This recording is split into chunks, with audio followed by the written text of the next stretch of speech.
Good evening. What's happening? It's SEC After Dark, or should I say USFL After Dark.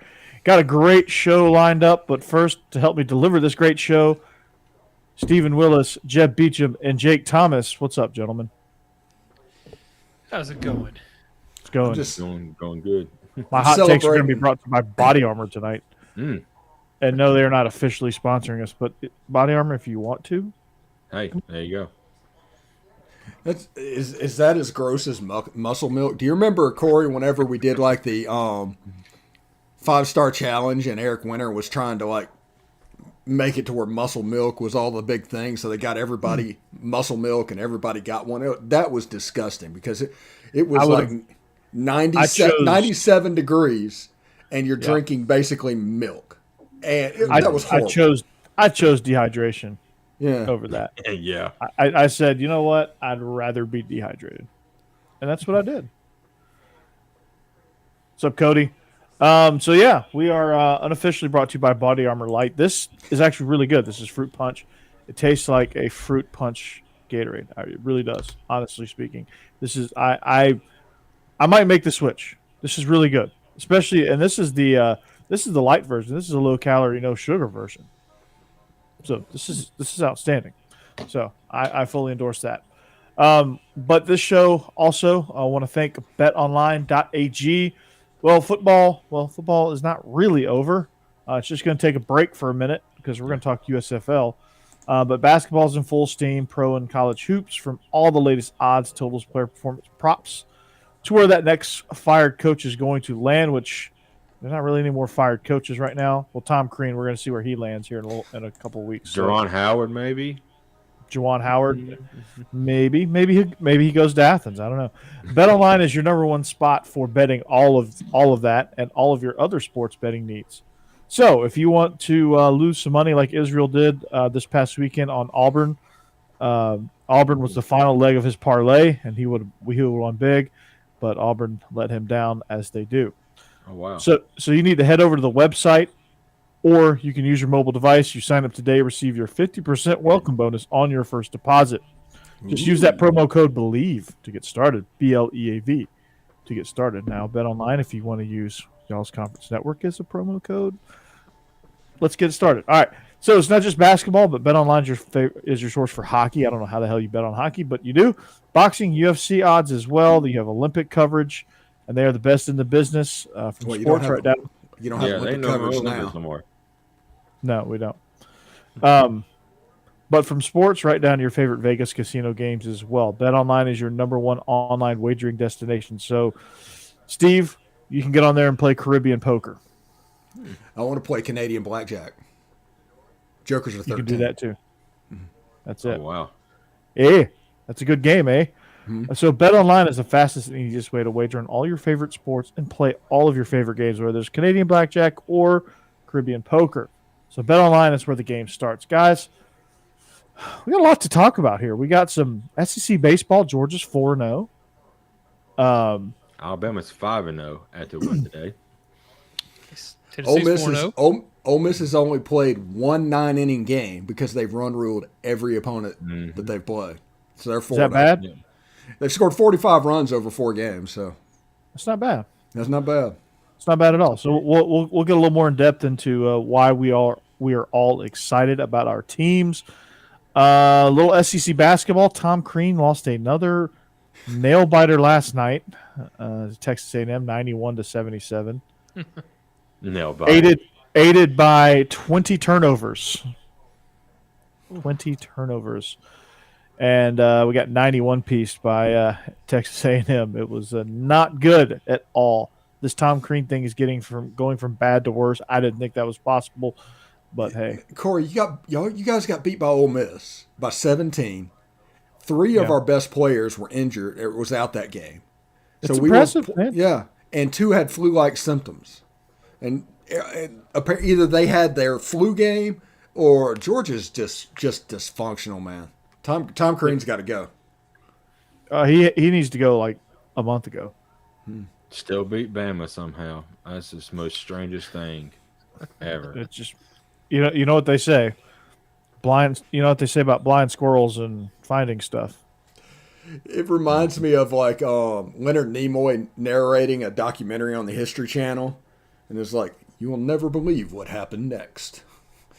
And then Georgia upset Alabama, and then they're just doing a documentary of the mysteries of the unexplained. Yep, how that happened. Yeah. So USL gets the shaft by. I'm going to Michigan as the number one. What?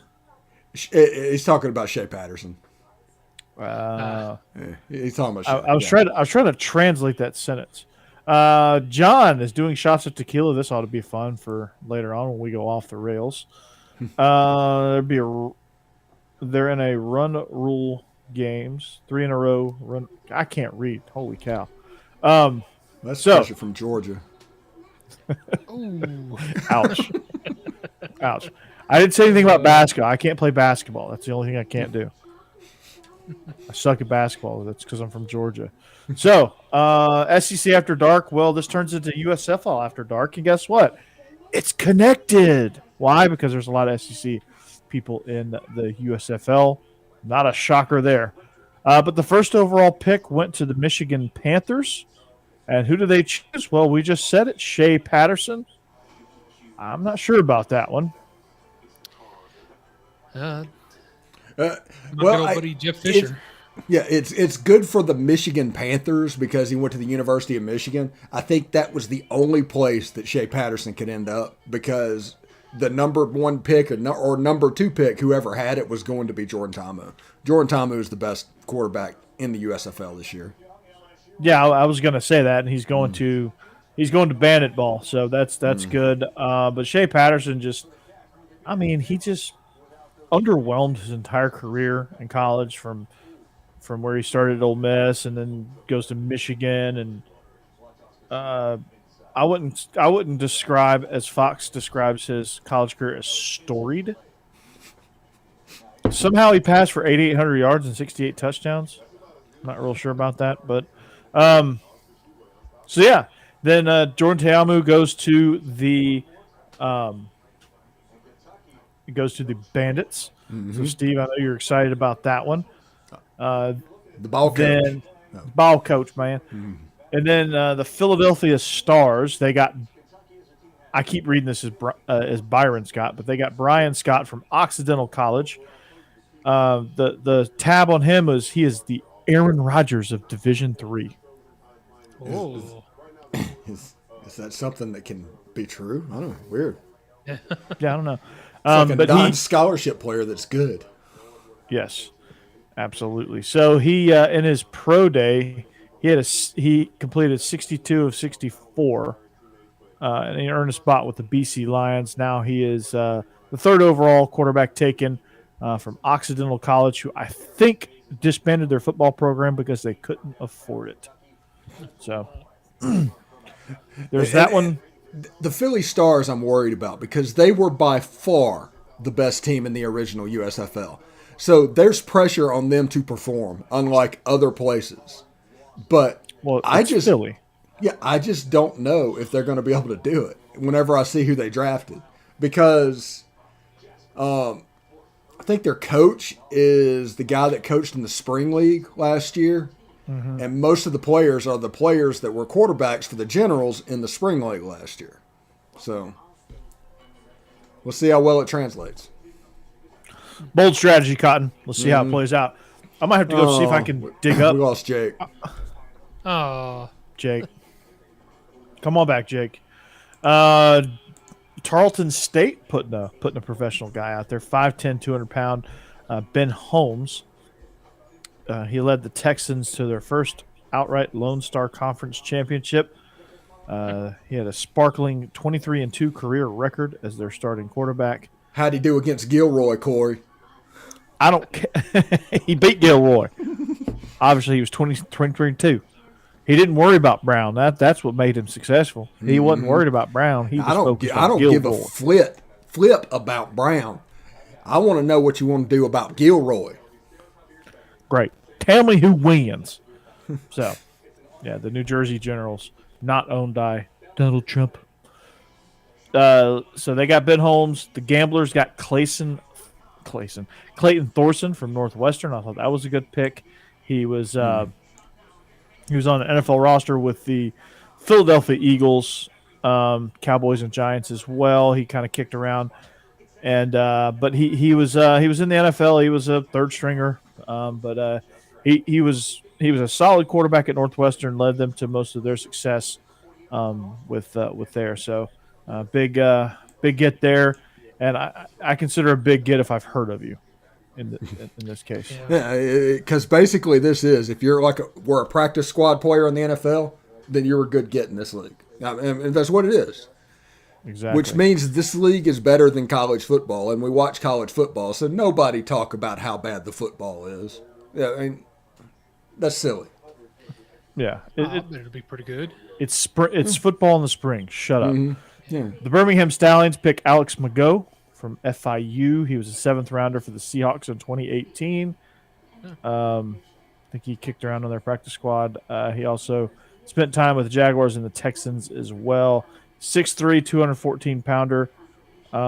He started all 4 years at FIU, became the school's all-time leading passer, or all-time leader in passing touchdowns and passing yardage. Do you have 7? 8? He had 3. I love it. But they got their guy. Pittsburgh got Kyle Lauletta. He backed up Eli Manning for years as a third stringer. He's joining the Pittsburgh Maulers, introduced by one Terry Bradshaw. So Kyle Lauletta from the University of Richmond. Then the Breakers picked Kyle Slaughter from Northern Colorado. He had originally signed with the Mustard Buzzers, but he did the opposite, transferred to Northern Colorado. Moved him to receiver. Did they pick this guy as a quarterback? So this guy's a receiver, and so this is like the lower version of Ryan Tannehill. It's like Cordell Stewart over there. Yeah, exactly. Slash. So there Boo, you go. There. Gamblers. Boo. Boo. Boo, gamblers. So that's the New Orleans Breakers. Coached by Larry Fedora with an offensive coordinator of Noel Mazzoni. Nice. Nice. That's a walking football clinic. But the Breakers got back on my good side by picking Davin Bellamy. I'm going to go through some SEC guys here now that I went through all the quarterbacks. Then you have the Bandits picking Mekhi Brown from Alabama. Let's see. Then you have New Orleans picked a Georgia Tech guy. Gross. Nerd. Pittsburgh. Nerd. What a nerd. Nerd. Nerds. Did we get Jake back, by the way? We did. Yeah, for like 5 minutes. Yeah, he looked like Butters when he went out last time. Yeah, He did. See, I'm looking at my Fox Sports screen here. Adam Schuler from Florida went to the Bandits, a Gator. Let's see. You had B.J. Emmons. You had Blake Allen Camper. You had Paul Adams from Missouri. I haven't heard of a single one of these people. Tyler Catalina to the Bandits. You got your all-star left tackle, Tyler Catalina. Oh, is that from Georgia? Yep. The one that transferred from like Delaware or something like that? He transferred from Rhode Island. Okay. Yeah, he transferred from Rhode Island. Calvin Ashley from Jake's Auburn Tigers. War Eagle. Avery Jinsey from A&M. I was hoping he'd freeze on that, so that his last thing that he heard was War Eagle. Let's see. It looks like Michigan got a good quarterback to back up Shea Patterson. They got Paxton Lynch from Memphis. That's fun. They did. Who started a few games in the NFL. Memphis had 2 quarterbacks taken. That's crazy. That is crazy. I like that. Did Johnny Manziel go anywhere? No, heard Johnny he was Manziel's to the like casino. 30. Yeah. Trey Elston and Derek Jones went to the Generals and the Breakers, respectively. Yeah, Devontae Davis from Texas. We'll consider them SEC. He went to the Bandits. And Jake's favorite ever Ole Miss wide receiver, Quincy Adebayo, went to the Michigan Panthers. Nice. It's not SEC, but the Breakers also took Taywan Taylor, a wide receiver, who was a 3rd-round pick by the Titans. So you see how good of a pick that was. Yeah. Oh, yeah. He was Did he go anywhere else? I think he went to the Falcons before. Yeah, he got after traded that. somewhere and then disappeared. I think it was the Falcons. You're right. Makes sense. He's right? back though. Yeah. Guess who's back? Back again. So, my mission today, guys, is to at least get in the process of picking a team. That's what I want to do. We know Steve's team, right? What's wrong with Tampa Bay? I didn't say I didn't pick them. I got to pick one though. I got to do it organically, and it might actually come down to watching the Week 1 games and really just. Unless anybody wants to help me out here. Me and Jeb, obviously, we're home runs for Tampa Bay because they're right down the road. Yeah. Jake, Birmingham, that makes perfect Right. sense. 30 minutes away. Yeah, and for you, probably Birmingham as well. Because there's no way in heck you're going to root for New Orleans. Not a chance, no. Although I do like Davin Bellamy, but I was starting to kind of think. I don't know. Jeff Fisher. Yes. Hey, Michigan's uniforms looking like West Ham United out there. That should be pretty interesting to see. Jeff The ones Fisher, with yeah. Quincy Adebayo. Hey, Paxton Lynch. did they play enough games for him to go 8-8? I don't think so. No, he'll do his best though. Don't you worry. If it's 10 games, that's 5-5 a lock. Yep, 10 games. So they only play there you 10 go. games? Yep, looks like 10 games over 12 weeks.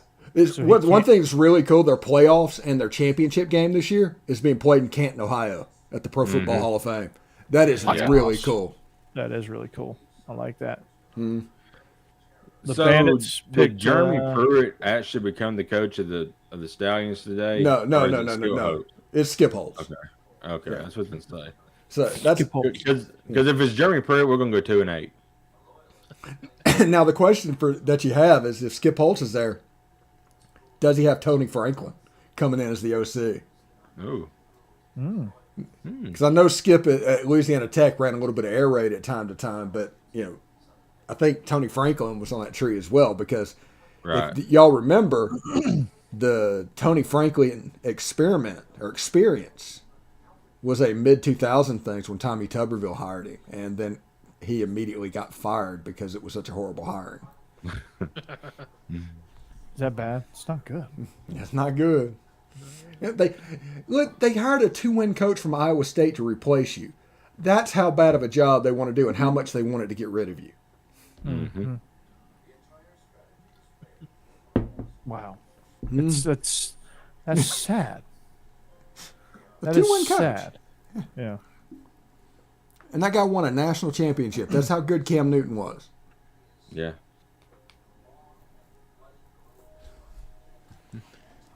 Kevin Sumlin is the coach of the Gamblers, by the way, LW. Kevin Sumlin. Sumlin. I might have to go with the Gamblers. Yeah, so maybe if they sign Kenny Trill, they'll have a chance. That's right. Kenny Trill.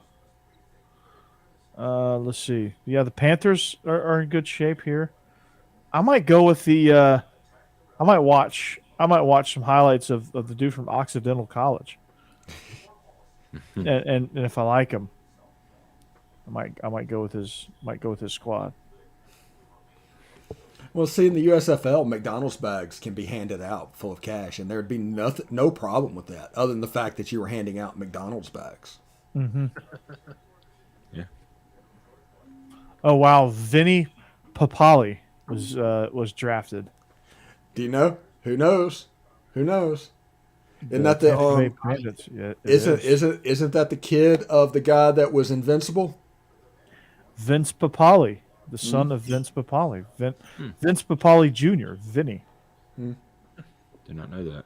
He played at Delaware. He was a blue hen. Picked in the 17th round to the Bandits. He's a bandit. I might be all aboard for Bandit Ball. Bandit Ball is going to be fun, man. They got a good roster. Yeah, and then you got the alumni of the old ball coach. Mm-hmm. That's right. I might have to. Is there a backup quarterback? Is that the other guy from Memphis you were talking about? Brady White? Yeah. Brady White, yeah. Oh, nice. Yeah, I like the Bandits roster.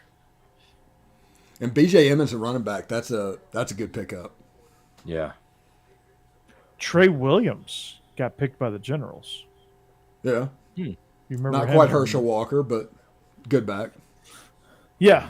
Yeah, he's slightly less.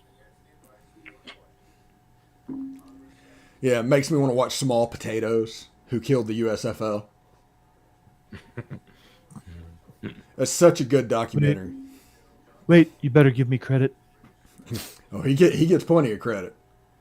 From Burt Reynolds, even. Yeah. Alex Mago from Tarleton State is a Stallion. Yep. So you better watch some Tarleton State football. Is he a Stallion, Corey? I'm going to watch his highlights and I'll tell you. He's a Stallion. Big muscly on paper, boy. Mostly on paper. Well, I guess we're getting off the rails now. Here we go. So I'm going to evaluate him, and I'm going to put in his evaluation, body of a Greek god. He's the one you want getting off the bus first. Wasn't that Krabby back in the day? No, that was Barry Every. Okay. That particular one. I was like, Barry, come on, man. Like, bro.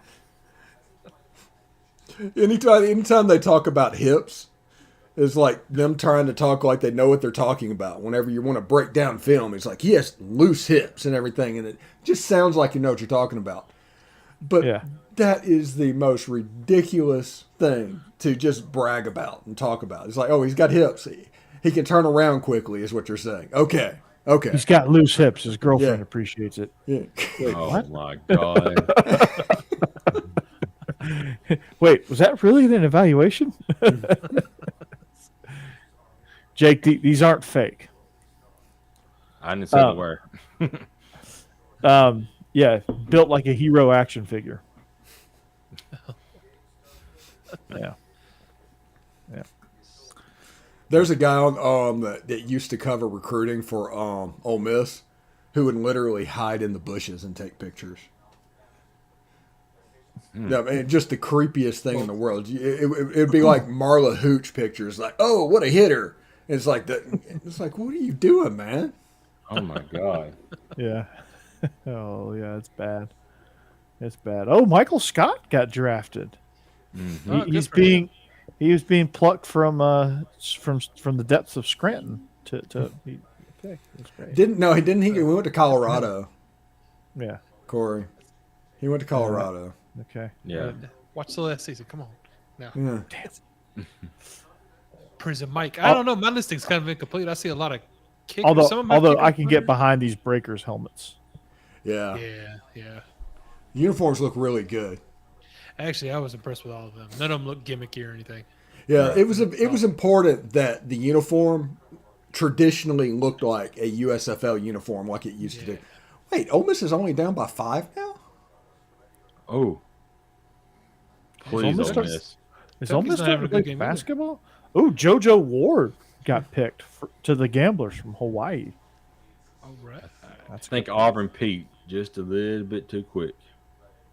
That's what I'm hoping. Yeah, me too. Nicholas talked about Major League Football starting in May, and Major League Football is going to be secondary to the USFL. But it's another little bit of football. It's more opportunities. So the more they can do it, the better chances of one surviving is. Yeah. So right now my early favorite might be the Houston Gamblers. But here's that. We've seen Kevin Sumlin coach, and then other than Johnny Manziel, he didn't really produce a quarterback. Hey, you shut your mouth when you're talking about Kenny Trill. You better not. All those Aggie fans are coming to get you. I don't know. Bandit ball seems pretty good too to me. Yeah. That may be the most complete team. Yeah, it should be good. I'm worried about Todd Haley. I was never a Todd Haley guy when he was in the NFL. But, I mean, he's better than Larry Fedora. He's better than several. This is bad basketball.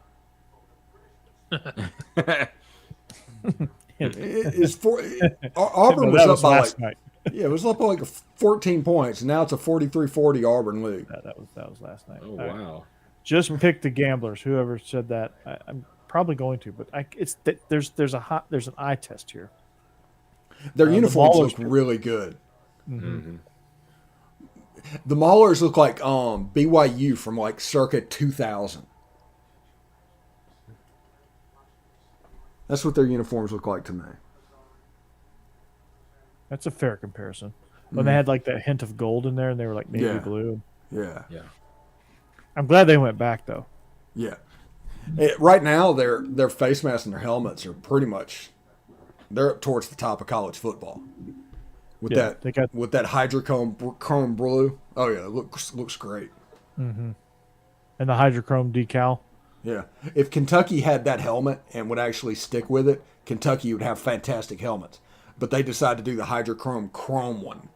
And the chrome and white and a whole bunch of crazy stuff. We could sit on here and talk about uniforms, but Kentucky should have a top 3 uniform in the SEC. They do not. No. I disagree. Those chrome helmets are outstanding. The chrome and white, you can't read them. Yeah. When they go chrome and blue, Chrome and blue, that's like the Western Kentucky helmets. Those are fine. But if they go hydrochrome blue with a blue face mask and the UK on the side of the helmet, it would be a great look. You could do that with the gray jerseys even. You could do that with the white jersey. You could do that with the blue jerseys. Mm-hmm. I still think they have really cool uniforms though. But Jeb disagrees because they stole the checkerboard. Yeah, that also pisses me off. Kentucky just said mine, and we don't have any reason for taking it. We just are. Yeah. We just are because we can. One of the best uniforms that never uses it. Which one is that? The powder blue. The Oilers look that you guys did? In the Sugar Bowl? Yeah. Actually, the powder blue helmets with the red jerseys and the gray pants is probably the best uniform in college football. Homer. No, I'm dead serious about that. And when it comes to uniforms, It does look good. yeah, there's not many teams in the country that can compete with our uniform ballot because there's not many that can mess with red and blue. Yeah, Oregon, but the guy, Cassidy, she's right. Oregon always has a new uniform. Every single year since they have a new uniform. They've kind of jumped the shark with that, I think, a little bit. But no, there was a The run. colors are the green and yellow. You almost have to. Mm-hmm. Yeah. But they try every Nike prototype out. But I don't You know like what? those huge numbers that they have. Oregon jumped their shark. They absolutely did it. But Oregon, whenever Joey Harrington was the quarterback, those uniforms were slamming. That was the one time they got the green and yellow right. I like the I like the era when they had Mariota as a quarterback too. Yeah. Before they started getting crazy with the O, they had the wings that were kind of faded into it, and then sometimes they just put the O on the side and kind of blend that in. The Oregon Stormtrooper uniforms were from like 5 years ago were one of the best. The all whites. Yeah, those were awesome. I liked Tennessee and Auburn Stormtroopers pretty fantastic too. Yeah, I do like the Stormtrooper uniforms. Go all white. Then you have just don't play like a Stormtrooper. Yeah. That's the problem with Tennessee is they have the same aim. Yes, they do. Yeah. Yes, they do. Oh no, that's awesome. That is awesome. Yeah, those are the all whites are good. I liked it when Georgia unveiled the 40th anniversary white on red. Oh, for the Arkansas game. year. Yeah. Yeah. I also Those need like to be- when Georgia wears the red helmet, black jersey, and the silver breeches. That should be regular rotation, but the fan, like you read the fan feedback, like we actually have discussions about that weekly, and the fans hate the black jerseys. It's because of that Alabama game. It's all because we of got our that. ass handed to us against Alabama that one year. Yeah, I wish I'd do a blackout again. I think wasn't that the game where Nick Saban made the comment? It was like, you know why they're wearing black? Because they're going to a funeral. That was Scott Cochran, but yes. Yeah. But we like that game was fake juice. But like everybody thinks that every time we wear the black jersey, it's like we're trying to do some fake juice. But like No, it's it's like LSU has worn the all white, and I like that. LSU's worn the basically all gold. I do not like that. No. yeah, that's gross. I love the when LSU wears the white helmet, purple jersey, and white pants. That's a very clean look. Also, Yeah, I like that a lot. because however they accent that style purple jersey is like different from their regular purple jersey, and it's good. I'm gonna say this also: Tennessee's black jersey and their black helmets that they came out this year, absolute cool. fire, Yeah. absolute fire. And I like the traffic cone jerseys that they wear from time to time as well.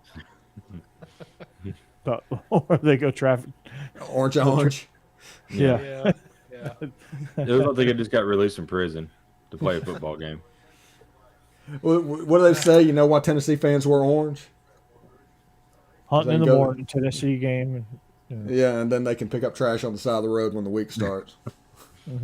Well, they can pick it up inside the stadium now. Seriously. Well, now you know where we got all that trash we threw. They pick it up from the Right. field. Right, yeah. Hey, I don't believe that that golf ball was a real thing because that hit his target at like 40 yards, and I don't know if any Tennessee student or quarterback can make that throw. We know Joe Milton can't. Yeah. No, he was the only quarterback in the stadium that didn't want to throw, or only person in the stadium that didn't want to throw something. Right. On the last play, yeah. He just ran it. Right out of bounds. Yeah, out of bounds. With time expired. Tennessee fans really need to get a grip. Yeah. You want to respond to that? Respond to that, Jeb? Tennessee fans really need to get a grip.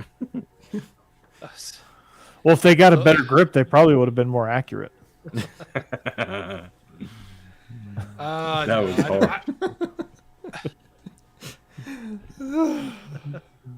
They'll be all right. It's been, it was 50 years of one of the best teams in football, and now 10 years of being terrible. 10. It's a lot, 10. okay? Look, I'm not Y'all going to haven't been out there for 14 okay? years. I'm just saying 10. I don't know. Yeah, it's been longer than 10. Maybe we're at 13 Hey. or 14. I don't know, but Ole Miss was a dominant school in college football, and then Johnny Vaught retired. And then in the 70s and the 80s, we were Vanderbilt. We were completely irrelevant. And then over the last 30 years, we built ourselves back up, and now we're making access bowls. So I'm going to crow, I'm going to have fun, and I'm going to talk all kinds of noise because we've been at the bottom of the valley. I don't believe it. I'm We just saying started from the Tennessee fans are bottom, used now to we're it. here. A lot of frustration over the years with all these coaches. Just keeps building up, building up. You got a good one now, though. See what you're looking I at, think so. Auburn? This is Auburn. Yeah, This is the future of Auburn football. we're definitely a cautionary tale. We're what you don't fire people unless you have to. Don't be hasty. For God's sake, do a better job of vetting your coaches when you hire them. You know what's wrong with everything in college football? Boosters. Yes. Yeah, that's probably true. Once There was they a lot get too, going on once they behind the get, scenes. once they get too handsy, you end up running off Greg Schiano and having backdoor deals with Jeremy Pruitt. You can't spell butt chugging without Oh. a T. Oh, man. Oh boy.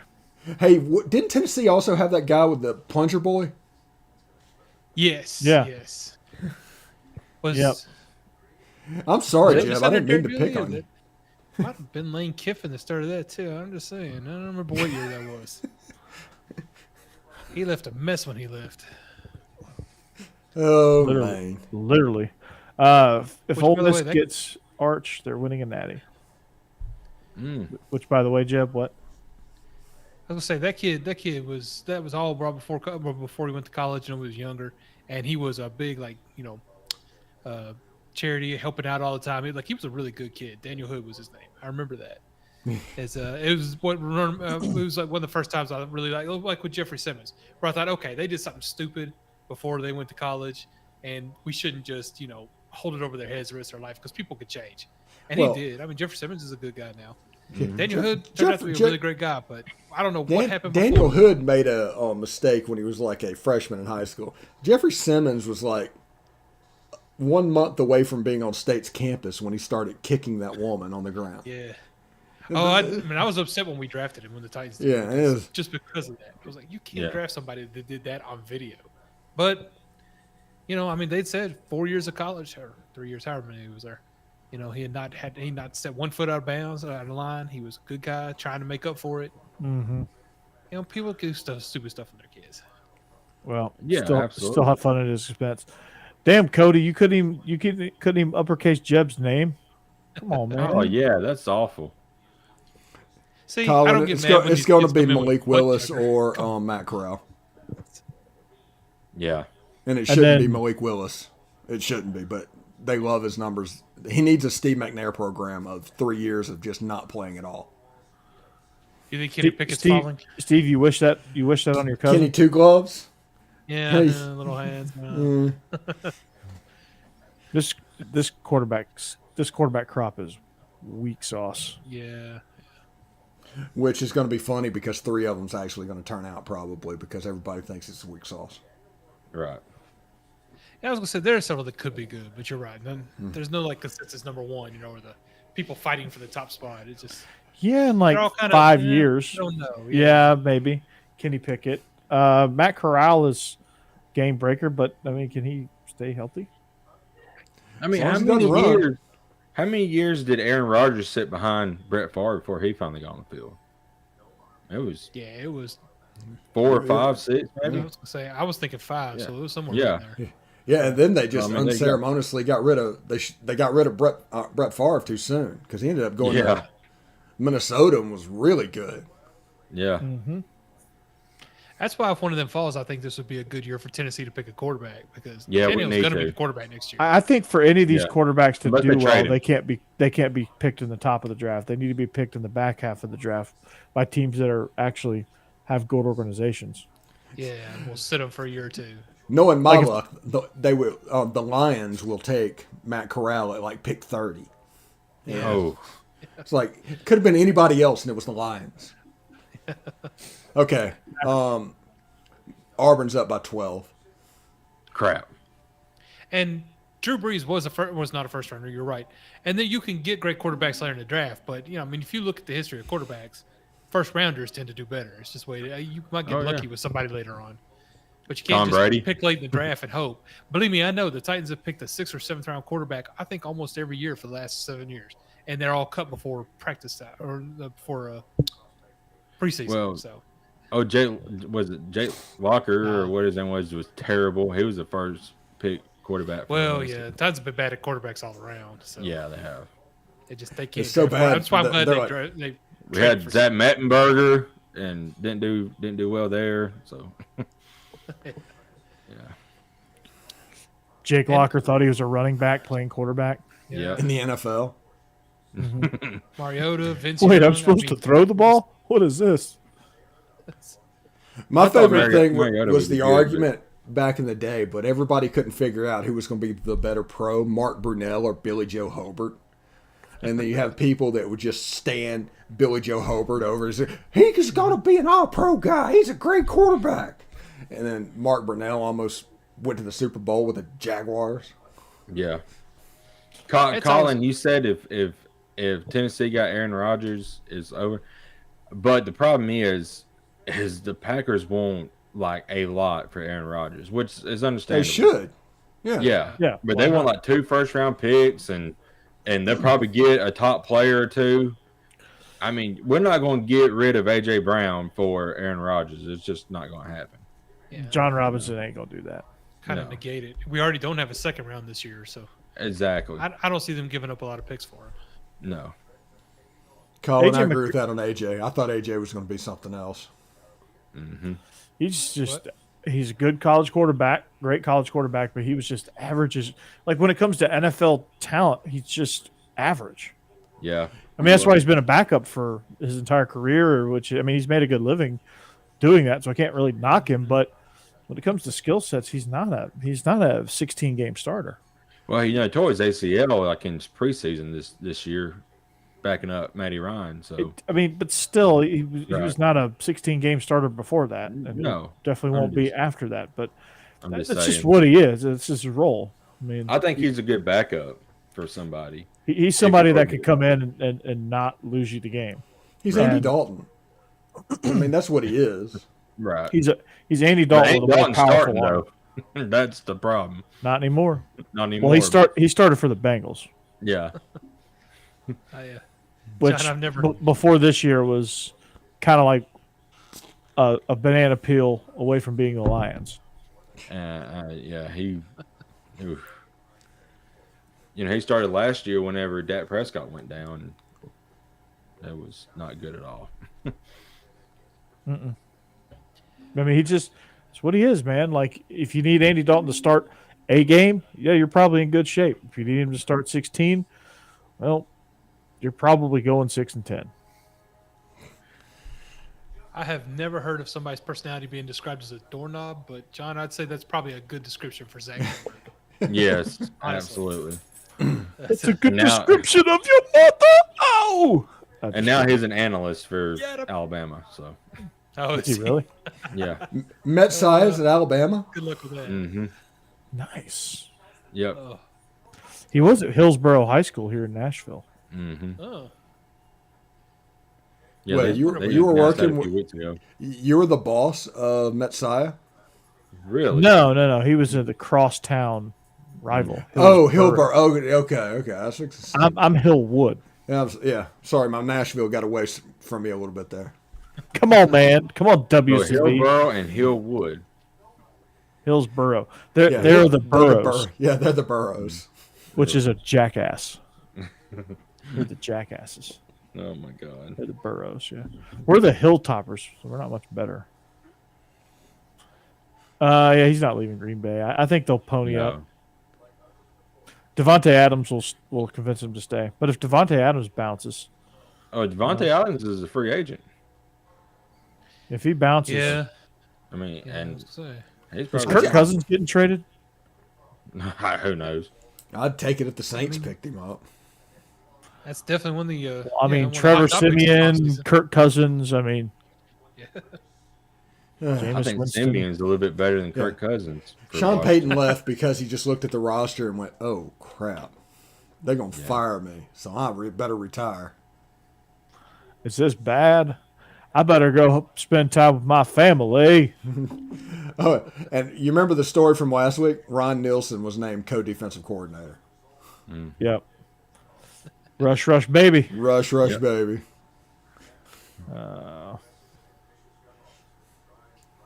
I wish Becky would have kept those. Because there was one of Frank Wilson as Flavor Flav with the clock around his neck. That was pretty awesome, too. Oh, my gosh. That's cool. It's funny how all of the coaches would laugh, and then Ryan Nielsen just wanted to beat your ass. Yeah, he's like, and I'll see you in the parking lot. And it's like, man, figure out how your monitor works, buddy. John, are you talking about Aaron Rodgers, or who are you talking about? Oh, Mettenberger. My bad. I say it now. Yeah. Yep. Mettenberger. I can see that. I can see him not tipping. Is he like no tipping Scottie Pippen? Scottie Pippen Jr. is pretty daggone good, too. I saw him, we saw him last night. Hey, why is Scottie Pippen and Michael Jordan beefing? I didn't know there were. I didn't either. Scottie Pippen's just trying to sell books. Probably. Does anybody in the chat knows why that's going on? He's trying to sell books. Well, that's why. But how is he trying to sell books? By publicizing his beef with... I mean, is he saying that the only reason why MJ was so good is because of, him? Yeah, I don't know what's going on. I just heard there was beef. He didn't like the way he was portrayed in The Last Dance. I was gonna say maybe it had something to and do he's with writing a book about his career. So he wants to sell books. He wants to get attention.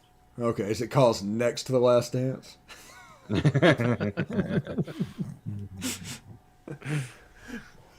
Is that a Garth Brooks song or a title of the book? Well, Colin transitioned us into baseball. Yeah, LSU and Ole Miss are they the teams to beat? Hell, for the first time since 2008, I think Georgia's in the conversation. We finally got a great nucleus of teams. You want to talk about a team that's been in the cellar in baseball for a long time. Alabama's has been in the cellar too, but Fresno State broke us in 08. I don't think Alabama's quite there yet, but we were 4 innings away from winning the College World Series in 08, and then Fresno State broke us. It's like that scene in Dark Knight Rises where Bane breaks Batman. Mm-hmm. That's what happened to Georgia. We spent all these years working out in the prison. I think we finally climbed out. When Ole Miss and Tennessee plays this year, it will be the baseball game of extracurricular activities and may break the internet. Extracurricular activities? Those are facts. Both of those teams do things outside of the normal playing of baseball, swag-wise and things like that. Yeah. There might be a fist fight somewhere in center field. Well, and then Arkansas and Mississippi State will complain about all of it. There'll be a fist fight over all the girls in sundresses at Ole Miss games. That's about it, though. Yeah. You know, Cody, you might be right. I mean, Ole Miss can mash. They can. But Georgia's got some pretty good pitching. So, I don't know. Alabama's got a great lineup. They just got young pitchers. That's the only issue with the team this year. I think all their starters are freshmen. Yeah, Georgia's got a good 3-man rotation. Mm-hmm. So you got a Friday, Saturday, Sunday guy. Those guys are hard to hit. So. Mm-hmm. Was y'all shocked that Vandy lost 2 games this past weekend? I was kind of shocked by that. I mean, it's Vandy. They're gonna. It's Vandy. They're gonna. Baseball in February. Baseball in February is a different animal, man. It doesn't matter. When those bats wake up. Hats for bats. Yeah. I mean when it comes to mid-March, yeah. When Jobu finally comes to town, it's. My biggest concern this year is Derek Diamond's velocity. He starts off at 93, and then in inning 4, he's at 88. And that's not good. That is not good. I don't think he's a good enough pitcher to do that. Right. But if he can get that corrected, the staff has a chance to be really good because he's our Friday night guy. So there's going to be games that we start off potentially 0-1 because he had an off night. But I really like John Gaddis on Saturday. And I think Jack Washburn's going to eventually be the Sunday guy. And his dad used to pitch for the Angels. He's the guy that transferred from Oregon State.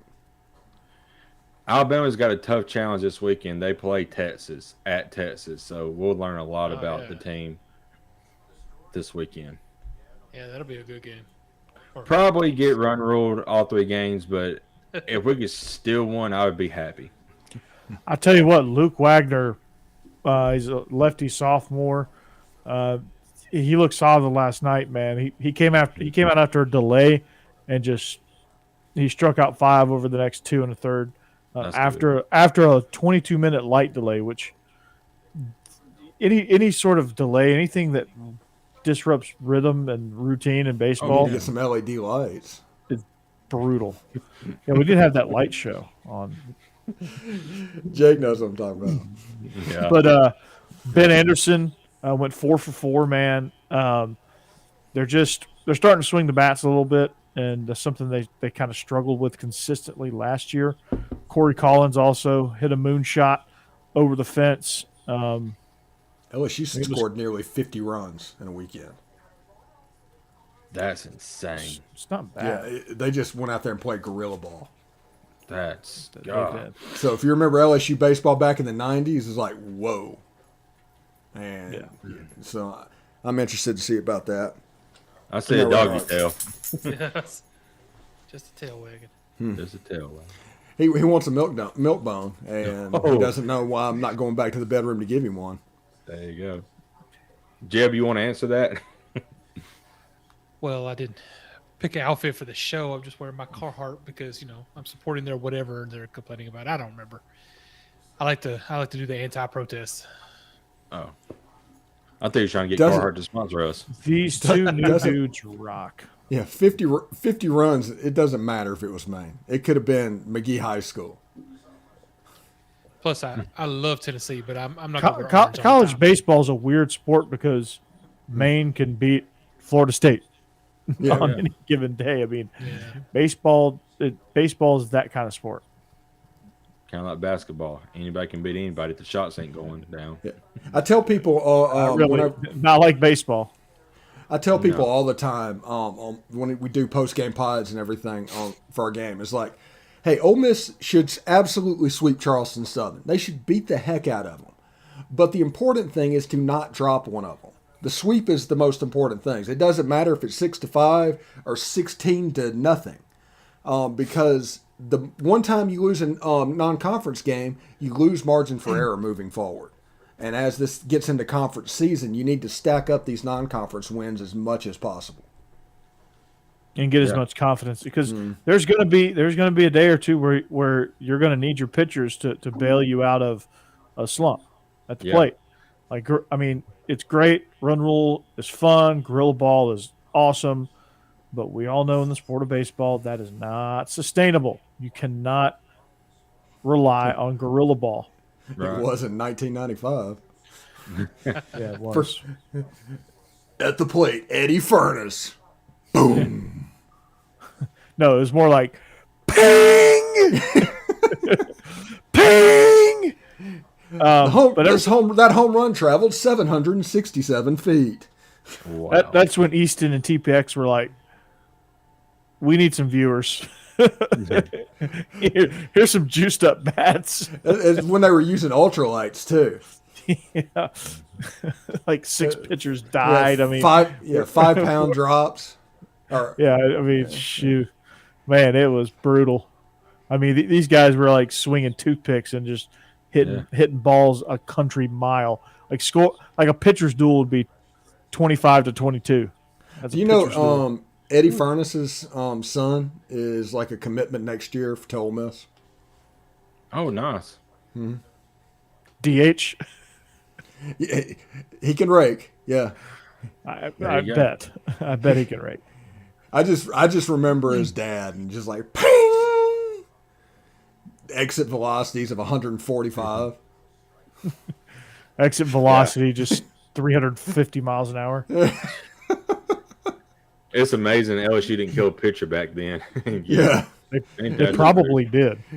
We probably just don't remember it. They probably did. That's probably why they deadened the bats a little bit and raised the mound a little bit. That's back whenever college baseball, the only time you watched it was in Omaha. So you saw LSU every year and Skip Bertman and his guys. And, the Warren Morris home run, all of the players coming through there is like, up to bat, Eddie Furnace. He had 47 home runs this year. And it's like, what? How many games? He had 47 home runs. He had 47 home runs yesterday. He hit 150 home runs and scored 300 RBI. God. Just last week. Yeah. God. Poor Tarleton State comes into Baton Rouge in 1995 and they just get 75 pieced. Is that why the run rule got put in? Probably. Yeah. Run rule doesn't happen until 7th inning. LSU was hitting balls onto Tarleton State's campus from Baton Rouge. Probably so. I think Eddie Furnace killed somebody on LSU's campus from the baseball field, from home plate. Somebody's walking to the dining hall, and all they hear is this ping, and then they die.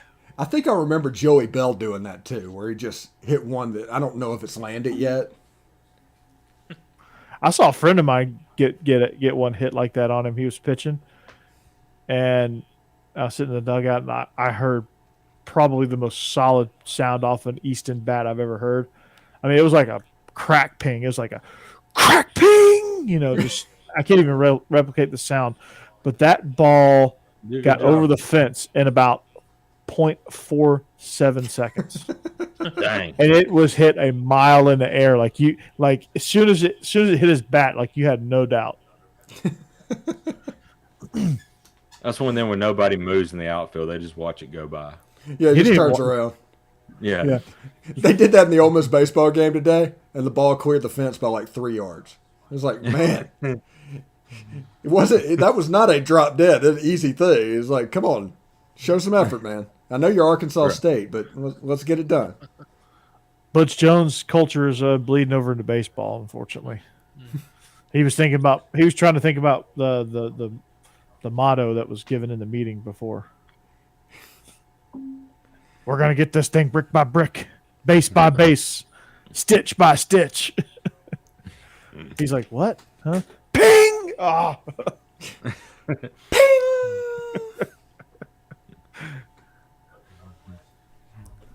Oh, I miss college baseball. I'm glad it's back. Yeah, for sure.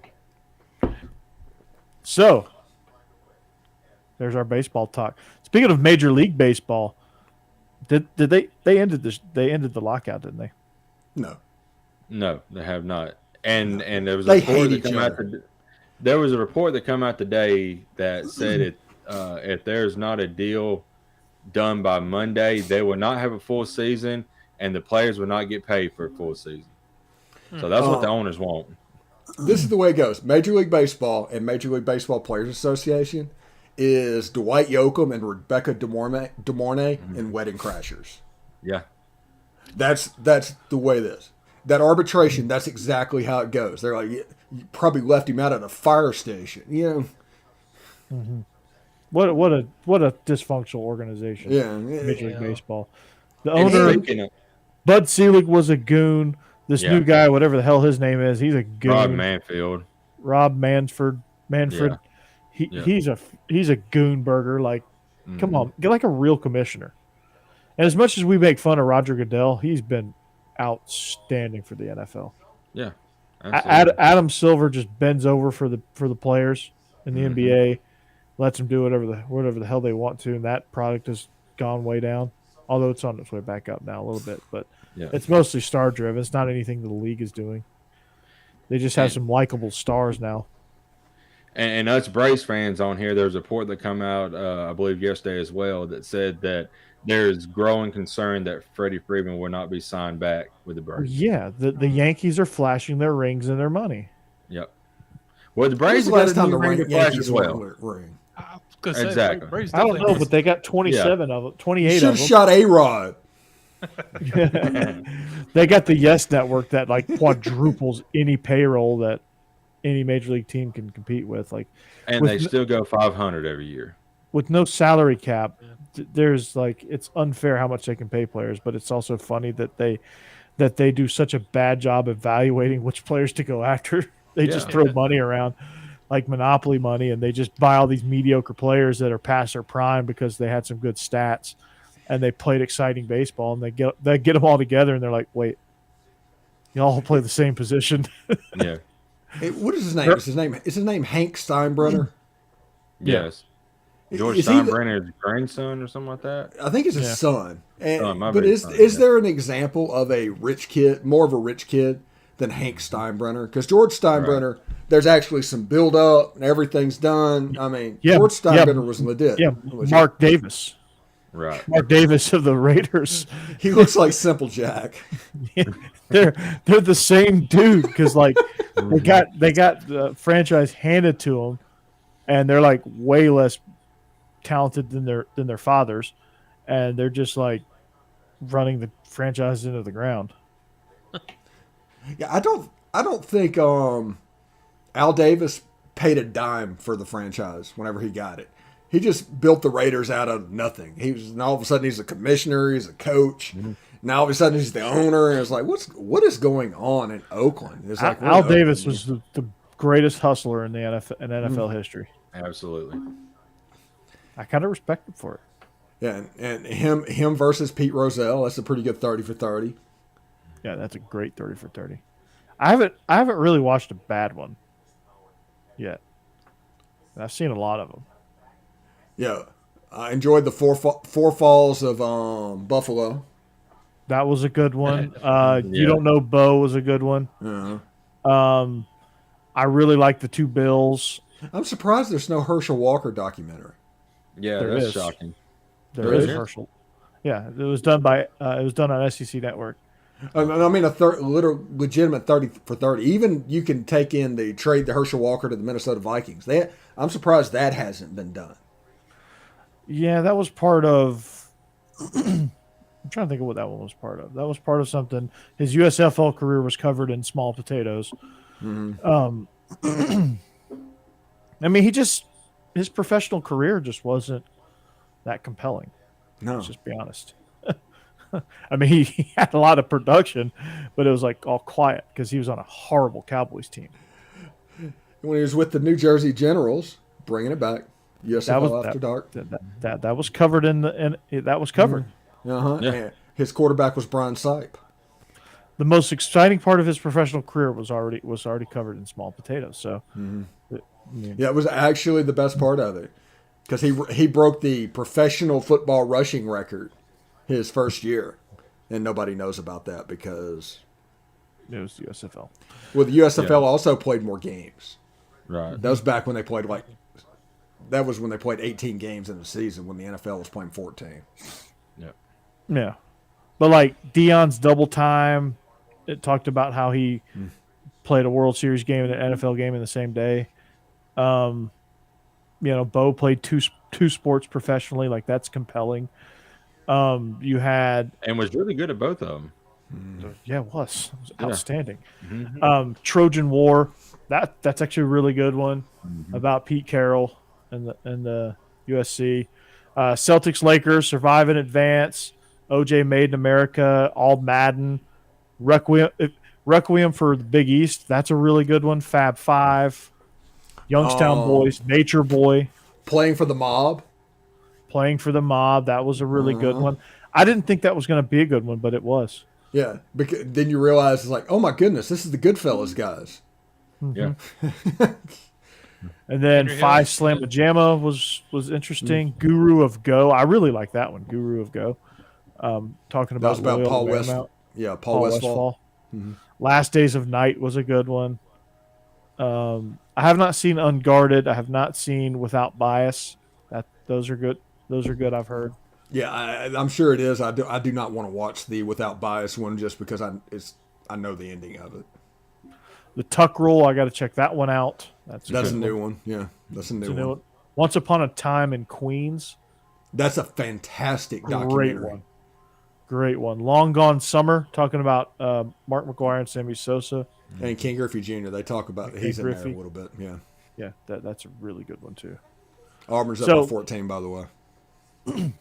Dadgummit. Come on, Ole Miss. No, it's over. Oh, Miss! I think Kentucky's passing LSU also. So. Yeah, if you listen faintly to an Ole Miss basketball game, you hear circus music. Benny Hill in the background. Yeah. What was your favorite basketball one, Jake? No, I can't remember. When the Garden was king. I ain't watched a lot of 30 for 30s. I've seen a few. But And they're talking about the rise of the Madison Square Garden whenever the Big East became something. did they Requiem of do the a Big 30 East. for 30 on the fight at the Palace, Detroit, and when No, but there is a Ron- Netflix documentary about it Okay, I gotta called watch that. Untold. It's called Untold, and it's Malice at the Palace. Yeah, I gotta watch that because I remember that like it was yesterday. It wasn't that in like the late 90s, No, no, mid early- 2000s. Yeah, mid 2000s. Because I was in college. you think about the Bad Boys. was in college when that Isaiah Thomas, Bill Laimbeer, and all that. And the one fight that Detroit's known for, none of those guys were there. no, It was Meta World Peace, who Meta was World Peace.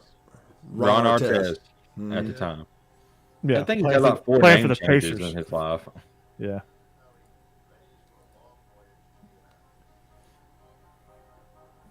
I hear circus music. Oh my gosh. Oh, he just threw up a 3 and nailed it. Who did? One of Auburn's backups. A white boy? Yeah.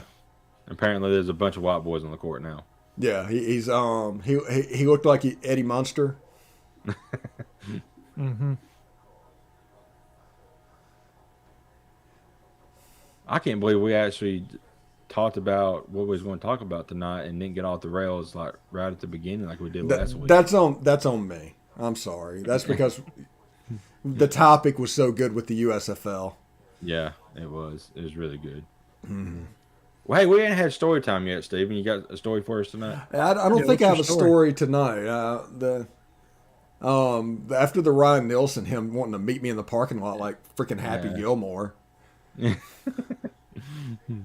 I'll see you in the parking lot after the game.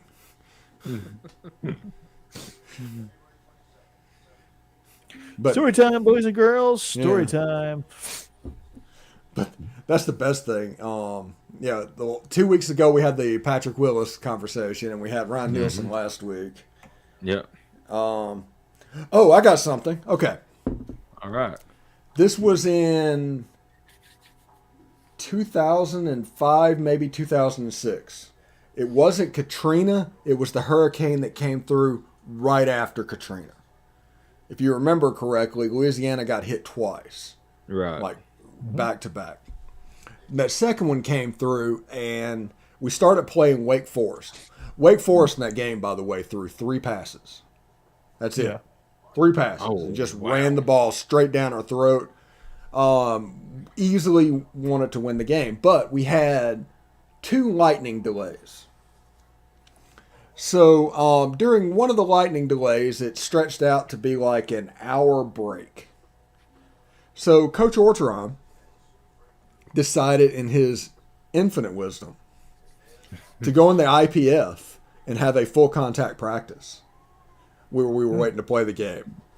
Oh this is this is the reason we did not stop them, and they only threw the ball 3 times. But they had a full contact practice and just beat the hell out of each other for an hour, over and over and over again. And that actually happened. I think Wake Forest won that game 24-3. I was, if you look at Ole Miss's stadium, I was in the camera well outside during the whole thing. So I got to see like all the weather and everything go off, because we shot low that game because of the weather. Normally I shot on top of the press box. But it was pretty interesting seeing the weather, because one of the things we used to do at Ole Miss is I would get up on top of the press box and count water towers. Oh, wow. Mm-hmm. Yeah. How many water towers I got around there? It was like 11 or 12 that you could see from the stadium. Wow. Did not. Hey. Y'all got plenty of water. Mm-hmm. But yeah, a full contact practice during a weather delay. And a fight almost broke out between Wake Forest's assistant coaches and Ole Miss's assistant coaches, of Wake Forest trying to push through to get to the IPF to prove that we were having a full contact practice while they were not. I don't know why. I think Wake Forest should have been like, no, they're good. They can do whatever they need to do. Yeah. Let them kill each other for all we Right, do. exactly. There's been a lot of college football fights, but the most memorable one was that one with Miami. I can't remember. Was it Florida State that was playing? It was FIU. FIU, and I mean the guy took his helmet off to beat a guy with a helmet on. I mean, it just made no sense whatsoever. Is that the one where Lamar Thomas was doing the sideline coverage and said, "Nobody comes into U and doesn't get their butt kicked. We will win every fight." No one steps into OB. He said OB. Yeah, that's right. Yeah. I mean, there's not a lot of logic in that. You take your helmet off and beat somebody that's got shoulder pads and a helmet on. I mean, I just did not understand the logic in that. Myles Garrett at least ripped Mason Rudolph's helmet off and beat him with it. And he had Mason's got like his arms. It got an indention in his head now. You know. Yeah. I'll rip your arms off and beat you to death with them. Yeah. You're my soldier, William Robert. Yeah. Man. Corral taking up for AJ at State was a good one also. Yes. Yeah. That's the one where he got into the fight with the kid from Bassfield. Which, by the way, it's a crime against humanity that Bassfield is no longer a school in Mississippi, and now it is Jefferson Davis Central. Oh. Wow. It's good. Bassfield had a reputation from back in the day. Yeah, a new school was named Jefferson Davis Central. I didn't say. I'm surprised I didn't get. Yeah. With everything going on. But Bassfield had a reputation of they were the school that would send people behind the gym when the count man showed up, so they could always stay 2A. Jeb, wake up. Yeah. That's back when the count man was a legitimate thing. That's when Mississippi was a 5A, and now they have like 12 different classifications in all their high school football. It is Jake, ridiculous. you've been in a few fights. No comment. Story time, Jake. Story time. Some of them I can't repeat on here. So He just doesn't want to have to make a select explicit. yeah. Jake killed a guy. Where'd you No, get a trident? I didn't do that. I didn't do that. Boy, that escalated quickly. Yeah. Yeah, I've had my share. I mean, my senior year in high school, I stayed in the principal's office most of the time. So there you go. Was it like that fight? They're in closing Anchorman? my high school. They're closing your high school? My high school and my rival's high school. It's like it never happened. They're going to make it Simpson County Central. That's the ridiculous thing about Mississippi high schools, is they're consolidating thing. Yeah, they're consolidating everything and adding divisions. There's like 7 teams that's going to be in 7A and 6 teams in 6A. It's ridiculous. Utterly ridiculous. Everybody gets a trophy. Do you have any stories about breaking up a girl fight while teaching? No. Luckily, the girl fights don't happen in my classes. I have. Let's see. There was a really big fight that I stopped. There was 2 people coming down the stairwell. See, like the way our school is set up is we have like multiple buildings. We have this breezeway, and then our building's like 60 years old. It's almost as old as Steve, but He wasn't listening. It's all right. He's not did paying tunnel attention. vision. Yeah. Ole Miss, Bandits, Ole Miss. No. Yeah. So I'm walking in from the breezeway, and our basketball coach is sitting there. He's on lunch duty. He's like watching that area, and all of a sudden I hear from the stairs, and I'm not even in the doors yet. I hear from the stairs, You got Coors Light? "You got Coors Light here?" No, I hear like screaming, and like I hear somebody tearing ass down the stairs, and it's one of my players. And we have a game this day. This is a game day. He's wearing his jersey, for crying out loud, and he is. I see one guy bolt out the door, like look like Usain Bolt, just boom right past me. Like, okay, something's not right here, and I hear this kid, and I recognize his voice. So I'm like, okay, I better get ready here. And so as soon as he comes through the door, I WWE clotheslined him and just wrapped him up and carried him under my arm down the hall to my room. Oh, wow. He never laid a hand on the guy, so he never got in trouble. But like that's, yeah, carried him to my, and he was like kicking, screaming. I'm like, relax, bro, it's me. And then he stopped. But and you know why he was so mad at the guy? You know why he wanted to rip the guy's head off? Because he called him a bitch. Oh my gosh. Yeah. That's it. That's all it was. Gosh. I just gave him. I hit him with the. Wait a second. Really? Yeah. That's it. Yeah. Man, Where's the rest of this story? Right. one of the things, if 15-year-olds can realize that everything somebody says to them doesn't matter, the world would be a much better place. It doesn't matter if they call you a bitch. It doesn't matter if they call you a pussy. It doesn't matter anything. because this is a person that in Rebel. 15 years is going to be working at McDonald's, and you're going to be doing something completely different, and you're not even going to think about each other. That person is called a loser. I tell people that I work with all the time, I said, I didn't realize going through middle school would help me get, the I guess build up to the job that I have today, because I'm in customer service, so I have customers cussing me out all the time. I'm just like, okay, I mean, can't help it that we ain't got nothing to sell you, because we ain't got nothing. Our suppliers ain't supplying us stuff. So it's one of those things to where you can just honestly see, working in customer service, that the world is just screwed. Yeah. I mean, it doesn't matter. Yeah. Don't try to make it better. Don't do whatever you need to do. You need to do whatever you do to make yourself better, because that is one thing I've discovered over the last 2 years is, as dumb as they get, the easier things get for me. Right. Because they just take themselves right out. Yeah. And you're just like, okay. They're sitting here like, I'm not going to get worked up. We're going to pay $1,000 for a digital image on the internet. Like, really? Right. Really? Yeah. Yeah. Okay. You're going to buy a digital image for $1,000. Yeah, and you can just screenshot it. Yeah. And have it for free. I mean, it's crazy. Yeah, and you paid $1,000 for it. The NFT situation is just tells me that this world is beyond hope. Yes. I mean, if Bernie Madoff was working around today, he would thrive right now. It would be a Ponzi scheme unlike anything we've ever seen, because people are just idiots right now. I got mine for free, so I didn't pay for it. Somebody gave me mine. My Twitter picture's an NFT, but I got mine for free. Did not pay a dime. So I scammed the system. I don't believe you. Well, the girl, I paid $15,000. Sorry, guys. Gonna have to hustle a little bit. I didn't think Twitches made that kind of money. We don't, but you know who does? The Russian bots. And the Russian bots, they're scared of NordVPN. They are.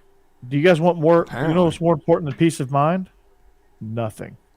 And that's what NordVPN is here for. They give you peace of mind while you're online. And with all the threats that you face today on the internet, it's more important than ever to be sure that you have the best VPN you can get. NordVPN is the world's best VPN service, offering fastest connectivity, the most servers, and next-gen encryption to make sure everything you do online stays secure. Plus, you can use NordVPN on all your computers and devices, no matter the operating system. With NordVPN's unlimited bandwidth, you never have to worry about slow connection either. And plans start at $4 per month. So grab your exclusive NordVPN deal by going to nordvpn.com/Bleav, or just use the promo code Bleav. That's BLEAV to get up to 70% off of your NordVPN plan, plus one additional month for free. It also has a risk-free 30-day money-back guarantee. NordVPN, that's where it's at. So that's the gold star, the gold standard in security. Now, this next thing, if you're going to break up a girl fight, you better, like the old saying is, you better eat your Wheaties, because you're in for, Well, this one is Athletic Greens, right? So tons of people take multivitamins. People eat their Wheaties. But it's important to choose one that is top quality. With one delicious scoop of Athletic Greens, you're absorbing 75 high-quality vitamins, minerals, superfoods, probiotics, and adaptogens to start your day right.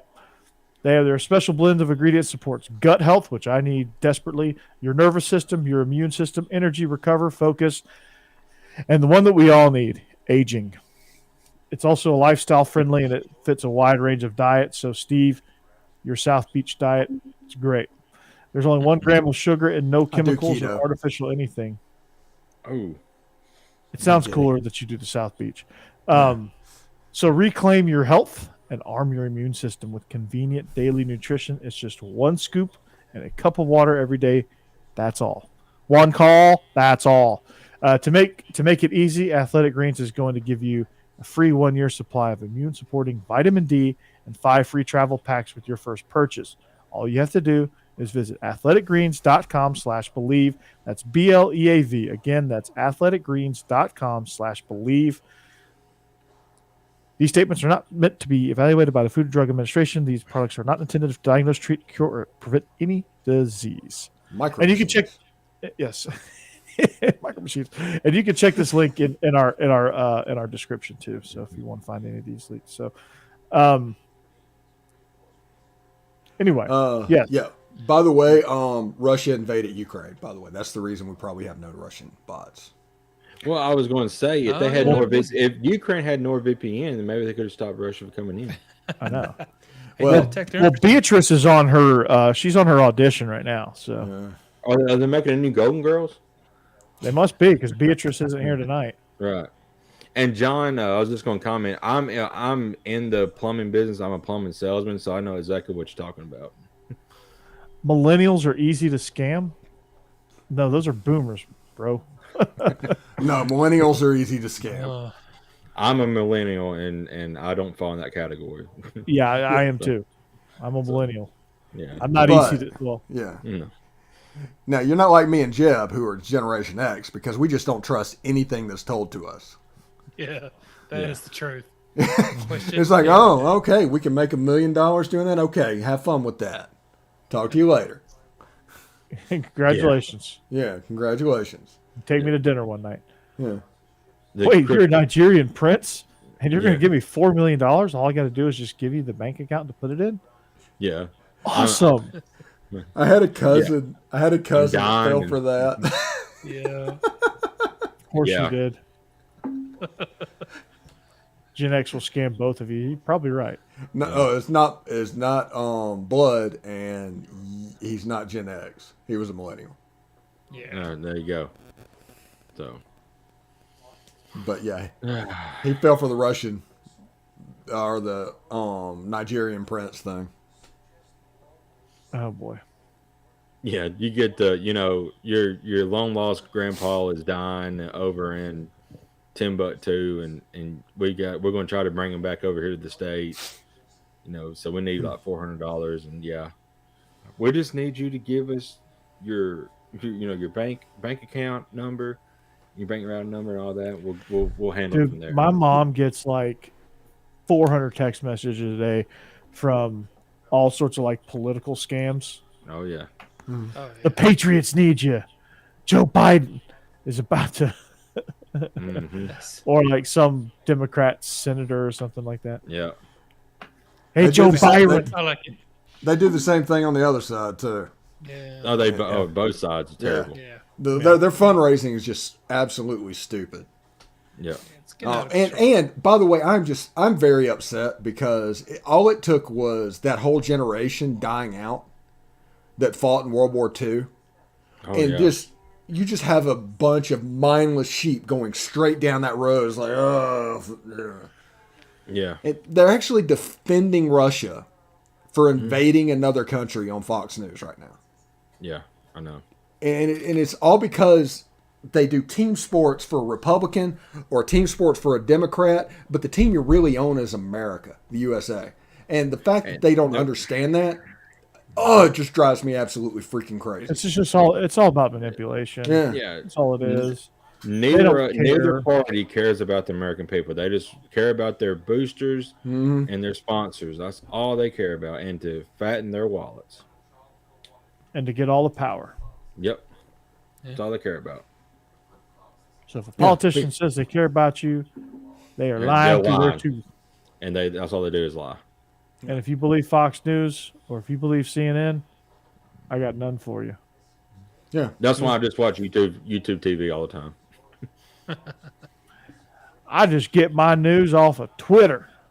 InfoWars. Yeah.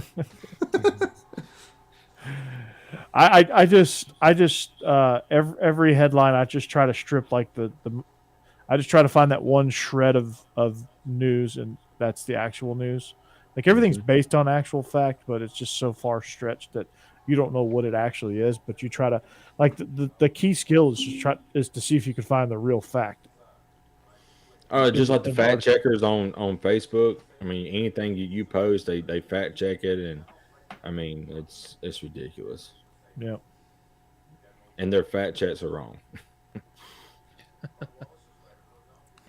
That's too many people posting. You can't actually check them all. I don't know why they pretend I to. know. But Exactly. Yeah. Anyway, Potato Head chose war payback. if you invade another country, you're wrong. And that is period, and that is worthy of everybody else standing up to them. So I don't think this is a Potato Head Joe war or anything like that. This isn't politics at all. This is something that the USA is supposed to stand up for. What we're supposed to be about. I mean, look, like you said, World War II, Germany started invading everybody, and we had to stand up to it. We didn't want to, but we had to. Well, we was actually going to stay out of that war and give them money and weapons and stuff until we got attacked at Pearl Harbor, thanks to Japan. Then we said, "Oh, screw it." Yeah.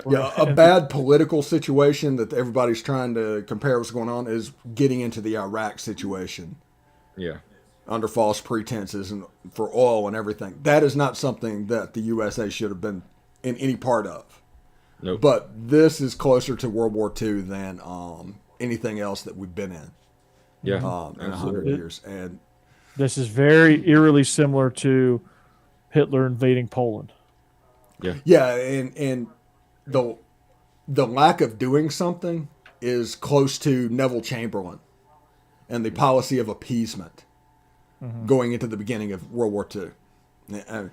If this gets any worse, we're going to have to jump in. Yep. And so it'll be Russia and China versus U.S. and the rest of the world. Guy, I don't think we need to close our borders. They're illegal immigrants. They're already illegal. There's not a lot we can do. The one thing that people complain about and that they want is a wall, and walls over history of man. They are built to keep people out. They eventually keep people in. Plus, I'm not sure what closing our borders has to do with Ukraine. It doesn't help anything. Yeah. I guess it doesn't hurt either. It's just, I mean, it is what it is. With the borders, you're not gonna. I mean, even if you have a wall, you're not gonna. I mean, it's just there's no perfect system. Listen, we had this pandemic that happened. There was going to be migration after this because in Honduras and El Salvador, that is not a good place to be in a pandemic.